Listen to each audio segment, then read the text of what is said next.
Top quality और consistent performance के लिए सिर्फ सिल्वर पंप नाम याद रखना। ಅದು ನೂರಾರು ಜನ ವಿದ್ಯಾರ್ಥಿನಿಯರು ಓದ್ತಾ ಇರುವಂತಹ ವಸತಿ ಶಾಲೆ. ಗುಣಮಟ್ಟದ ಊಟ ಆಹಾರವನ್ನು ಕೊಟ್ಟು ಒಳ್ಳೆಯ ಶಿಕ್ಷಣ ಸಿಗಬೇಕು ಅಂತ ಸರ್ಕಾರ ಕೋಟ್ಯಂತರ ಅನುದಾನವನ್ನು ಕೊಡುತ್ತೆ. ಆದ್ರೀಗ ಶಾಲೆಯಲ್ಲಿ ಸರಿಯಾಗಿ ಊಟ ಸಿಗದಕ್ಕೆ ಹಬ್ಬದ ನೆಪ ಮಾಡಿ ಮಕ್ಕಳು ಊರಿಗೆ ಹೋಗಿದ್ದಾರೆ.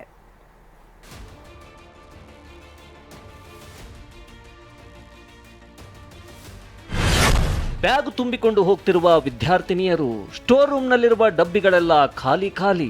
ಒಂದ್ ಕಡೆ ಪೋಷಕರು ಕಿಡಿಕಾರ್ತಿದ್ರೆ ಮತ್ತೊಂದ್ ಕಡೆ ವಿದ್ಯಾರ್ಥಿನಿಯರು ಅಸಮಾಧಾನ ವ್ಯಕ್ತಪಡಿಸುತ್ತಿದ್ದಾರೆ.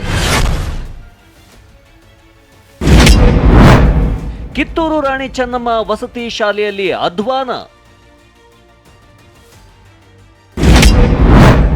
ಊಟವಿಲ್ಲದೆ ಮಕ್ಕಳು ವಿಲವಿಲ, ಪೋಷಕರು ಕಿಡಿ. ಇದು ಗದಗ ಜಿಲ್ಲೆಯ ಶಿರಹಟ್ಟಿ ಪಟ್ಟಣದ ಕಿತ್ತೂರು ರಾಣಿ ಚೆನ್ನಮ್ಮ ವಸತಿ ಶಾಲೆ.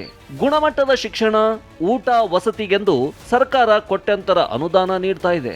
ಆದರೆ ಇಲ್ಲಿಯ ವಿದ್ಯಾರ್ಥಿನಿಯರು ಊಟ ಇಲ್ಲದೆ ವಿಲವಿಲ ಅಂತಿದ್ದಾರೆ. ಇಲ್ಲಿನ ವಿದ್ಯಾರ್ಥಿನಿಯರಿಗೆ ಊಟ ಕೊಡ್ತಿಲ್ವಂತೆ. ಅರೆ ಬರೆ ಊಟ ಮಾಡಿ ಮಲಗಿದ ಮಕ್ಕಳಿಗೆ ಸರಿಯಾಗಿ ನಿದ್ದೆ ಕೂಡ ಆಗ್ತಿಲ್ವಂತೆ.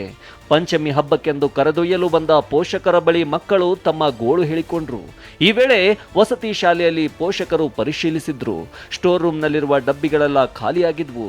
ತರಕಾರಿಯೂ ಇಲ್ಲ, ಅಡುಗೆ ಸಾಮಗ್ರಿಗಳೂ ಇರಲಿಲ್ಲ. ಮೊನ್ನೆ ಬಂದಾಗ ಮಕ್ಕಳು ಒಂದು 3-4 ಜನ ನನ್ನ ಇದ್ರಿಗೆ ಹೇಳಿದ್ರು, 9th ಕ್ಲಾಸ್ದವ್ರಿಗೆ ಊಟನೇ ಇರಲಿಲ್ಲ ಅಂತ ಹೇಳಿದ್ರು. ಅದು ಚಪಾತಿ ಎಲ್ಲ ಸ್ಯಾಟೇಜ್ ಆಯಿತು, ನಮಗೆ ಊಟನೇ ಸಿಗಲಿಲ್ಲ, ಮತ್ತು ತಿರ್ಗಾ ಮಾಡ್ಕೊಂಡು ಊಟ ಮಾಡಿದ್ವಿ ಅಂತ ಹೇಳಿದ್ರು. ನಾನು ಮೊನ್ನೆ ಇಲ್ಲಿ ಬಂದು ಪ್ರಿನ್ಸಿಪಲ್ ಮೇಡಮ್ ಅವ್ರಿಗೆ ಕೂಡ ಈ ವಿಷಯ ಹೇಳಿದ್ದೀನಿ. ಮತ್ತು ಈ ಥರ ತೊಂದರೆ ಆಯ್ತಂದ್ರೆ ಮಕ್ಕಳು ಜವಾಬ್ದಾರಿ ಯಾರು ರೀ? ಈಗ ನಾವು ಲೋಕಲ್ ಹೊತ್ತು ಬರ್ತೀವಿ, ದೂರಿದ್ದ ರೈತರ ಪರಿಸ್ಥಿತಿ ಹೆಂಗಂತ ಈ ಥರ ನಾನು ಮಾತಾಡಿದ್ವಿ.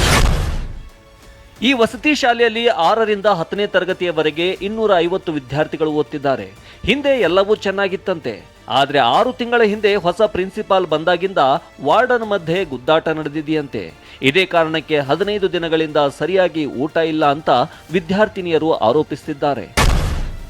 ಸಂಜೀವ್ ಪಾಂಡ್ರೆ, TV9 ಗದಗ.